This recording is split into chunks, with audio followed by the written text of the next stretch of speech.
I was in Montana, spending a week backpacking through Glacier National Park. I was about 15 miles out from the nearest road, and for the first 2 days, I hadn't seen a single soul. It was early fall, so the weather was chilly, colder than most people would find comfortable, but I had all the right gear. That morning, I woke up, made a quick cup of coffee on my portable stove, and packed up to head to the next campsite. The hike was 8 miles, which in the mountains is no joke. About 3 hours into the hike, I suddenly heard footsteps ahead of me. I looked up and saw a man walking toward me on the trail, going the opposite direction.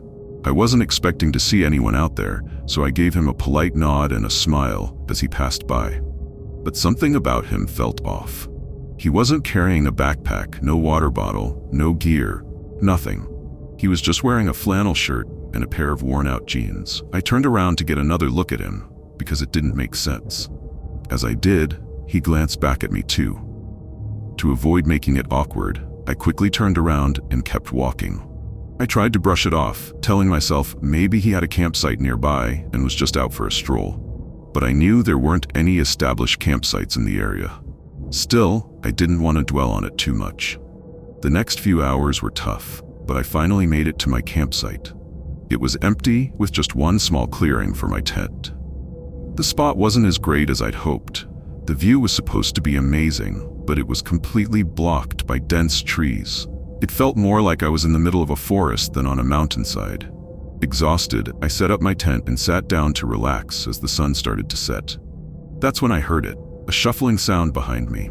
I turned around and my heart dropped. It was the same man I'd seen earlier. He still had no backpack, no gear, nothing. But what really freaked me out was how he'd gotten here. When I last saw him, he was walking in the opposite direction. For him to be here now, he must have turned around shortly after passing me. He walked into the campsite like I wasn't even there, not even glancing in my direction. He went to the other side of the clearing and sat down on the ground. No tent, no sleeping bag, nothing. He just sat there, staring out into the trees. He was only about 15 feet away from me, but with him looking away, I got a better look at him. He looked to be in his early 40s, with a scruffy beard and messy brown hair. Everything about him felt wrong. Who hikes this far into the wilderness with no supplies? As the sun dipped lower, the unease grew. Who was this guy? What was he doing 25 miles deep in the forest with no food, water, or shelter?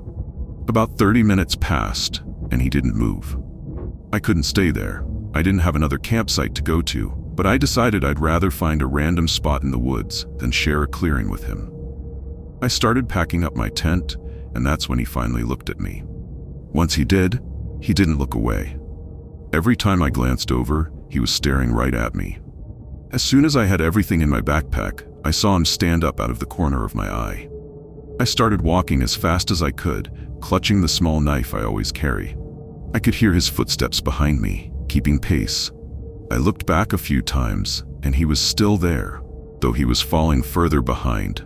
I took a chance and veered off the trail into the woods. It was pitch black by then, and I hoped he wouldn't see where I went.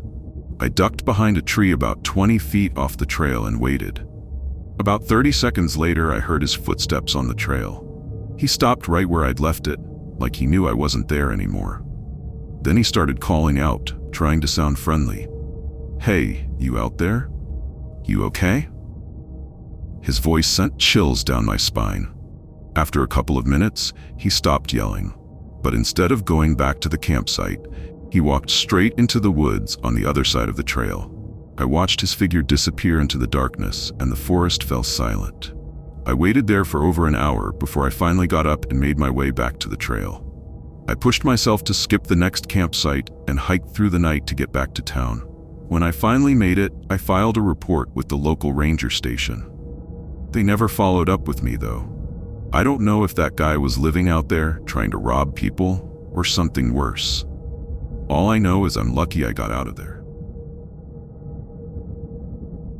This happened a little over 2 years ago. My name's Ryan, and before this, I had zero camping experience. I'd always wanted to get into it, though, and I figured the only way to learn was to just go out and do it. So this was my first camping trip.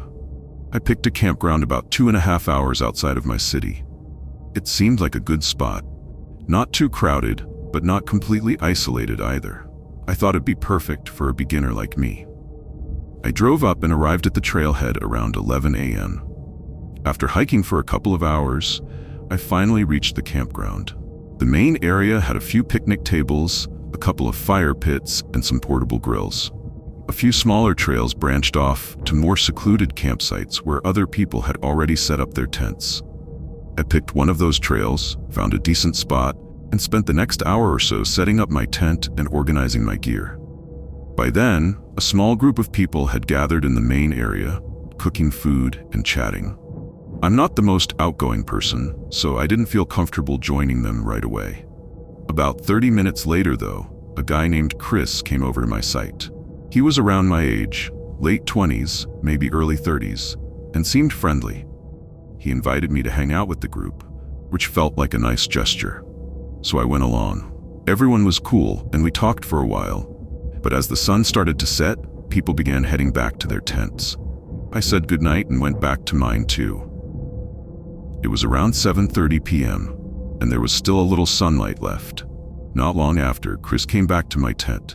He asked if I'd ever been to this area before, and I told him no. Then he mentioned this secret lake nearby that hardly anyone knew about. He said it was an incredible spot, especially at sunset, and asked if I wanted to check it out with him. I was curious, and it seemed like a harmless offer, so I grabbed my flashlight and followed him. He said it was about a 15-minute walk through the woods. We followed a narrow, overgrown path that didn't look like an official trail but seemed like it had been used before. After about 20 minutes, though, there was no sign of a lake. What's more, Chris had gone completely quiet. Earlier, he'd been talkative and easygoing, but now he was giving one-word answers and glancing at the sunset like he was waiting for it to disappear. Something felt off. I started to slow down, putting more distance between us. My instincts were screaming at me to get out of there. The forest had gone eerily quiet, and the last rays of sunlight were barely filtering through the trees. When I thought I had a chance, I turned and bolted back the way we came. Chris noticed immediately. At first, he called out in a calm voice, like he was still trying to play the friendly guide, but then his tone shifted. He started yelling, and I could hear him running after me. For what felt like an eternity, I sprinted through the woods, branches scraping my arms and face. I could hear him gaining on me, his shouts growing louder. Then, out of nowhere, I heard a loud clang behind me. I glanced back just long enough to see something metallic, a knife maybe, bounce off a tree trunk a few feet away. That was all the motivation I needed to keep running. I finally made it back to the campground, breathless and shaking. I told the others what had happened, and one of them called the police. Chris, or whatever his name really was, never came back. In fact, the other campers said he'd been there when they arrived, but no one really knew him. He didn't even have a tent set up. It hit me then that he'd probably targeted me because I was alone and obviously inexperienced. Thankfully, I never found out what his real intentions were that night. But I do know this: if I hadn't trusted my gut and run when I did, I might not be here to tell this story. Last summer, I spent a couple of weeks exploring Montana. I'd been living out of my camper, which was hooked up to the back of my truck. It was my first time doing something like this, and I was loving the freedom of it. Parking at campgrounds, finding spots on public land, and waking up to some of the most breathtaking views I'd ever seen. But on one of my last days in the state, things took a turn that I'll never forget. I'd been planning to start heading back toward home that day, but my truck had other ideas. Around midday, it started acting up. Something with the engine. I'm not exactly a mechanic, so it took me most of the afternoon to figure out the problem and get it running again. By the time I was back on the road, the sun was already dipping below the horizon. I stopped at a gas station to grab a coffee and decided to push through for another couple of hours before finding a place to camp for the night. The road was quiet, almost eerily so. I'd left the main highway behind and was now on a two-lane road that cut through dense forests and rolling hills.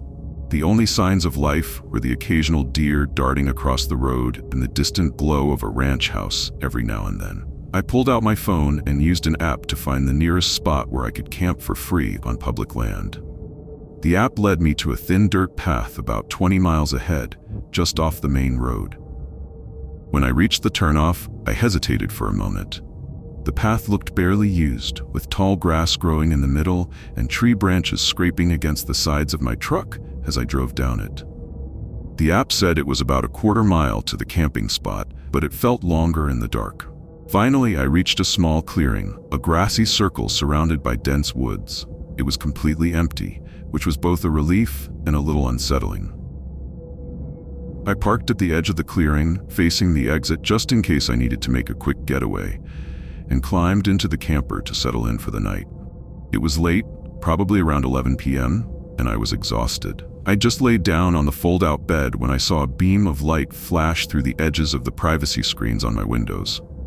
I sat up, my heart suddenly pounding, and lifted the corner of the screen to peek outside. Headlights were coming down the dirt path toward the clearing.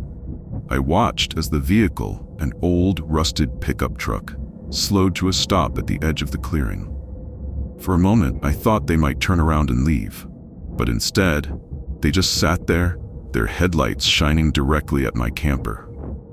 The truck was blocking the only way out, and something about the way they lingered made my stomach twist.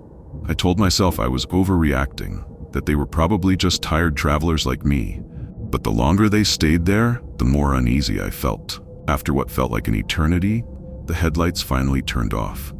I held my breath, listening for any sounds outside. Then I heard it. The creak of a door opening, followed by muffled voices. I peeked out the window again and saw two men standing beside their truck. They were silhouetted against the faint moonlight, but I could make out the shape of something in their hands. My mind raced. Were they holding tools? Weapons? I couldn't tell, but every instinct in my body was screaming at me to get out of there. I quietly folded up the bed and grabbed my keys, planning to make a run for my truck. But before I could move, one of the men started walking toward my camper. I froze, my heart pounding so loudly I was sure they could hear it. The other man followed, and they stopped just a few feet away from my door. "Hey," one of them called out, his voice slurred and rough. "You in there? We need some help, just looking for directions." I didn't respond. I couldn't. My mind was racing, trying to figure out how to get out of this situation. I glanced out the window again and saw one of the men leaning against my truck, holding what looked like a crowbar. The other one was standing by the door of my camper, running his hand along the edge like he was testing it. "Come on, open up," the first man said, his tone shifting from friendly to impatient. "We just want to talk." I pressed my back against the door, bracing myself in case they tried to force their way in. My mind was a whirlwind of panic and adrenaline. How had I ended up in this situation? I'd been so careful, always choosing safe, well-lit spots to camp. But tonight, I'd let my guard down, and now I was trapped. Just as I was trying to figure out my next move, a loud crack echoed through the woods. It took me a second to realize what it was, a gunshot. The sound seemed to startle the two men as much as it did me. They froze for a moment, then turned and sprinted back to their truck. Within seconds, they were gone, their tires kicking up dirt as they sped down the path. I didn't waste any time. I grabbed my backpack, jumped out of the camper, and ran to my truck. My hands were shaking so badly I could barely get the key in the ignition, but somehow I managed to start the engine. I didn't even bother to secure the camper. I just drove, my eyes darting to the rearview mirror every few seconds to make sure they weren't following me. When I finally reached the main road, I didn't stop until I found a well-lit truck stop about an hour away. I parked in the middle of a crowded lot, surrounded by other vehicles, and tried to calm my nerves. What had just happened? Who were those men, and what had they wanted? And most importantly, who had fired that shot? I've thought about that night a lot since then.